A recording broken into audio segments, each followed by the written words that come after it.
नई मोटरसाइकिल है तो ये गलती कभी ना करे, वरना इंजन का बड़ा नुकसान हो सकता है। आज मेरे पास 2026 मॉडल होंडा 70 आई है, जिसकी पहली ट्यूनिंग किसी ने की थी। कार्बोरेटर खोलकर फिल्टर चेंज किया गया, वॉश भी किया गया है, लेकिन सबसे बड़ी गलती क्या होती है, कार्बोरेटर की रबड़ की हड्डी के साथ सिलिकॉन लगा दी गई है।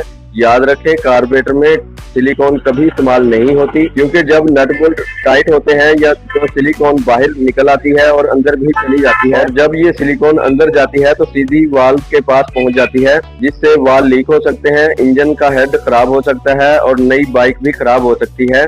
अगर कार्बोरेटर की हड्डी खराब है या सील खराब है तो रबड़ की हड्डी चेंज कर लें या ऑयल रिंग चेंज कर लें। का हल सही जो है यही होता है कि रबड़ की सील चेंज कर दी जाए और सिलिकॉन हरगिज इस्तेमाल ना करें। कार्बोरेटर में सिलिकॉन लगाना बड़ी गलती है, ये अंदर जाकर वाल्व को लीक कर देती है और इंजन और हेड खराब हो सकता है। अगर रबड़ सील खराब है तो इसे चेंज किया जाए।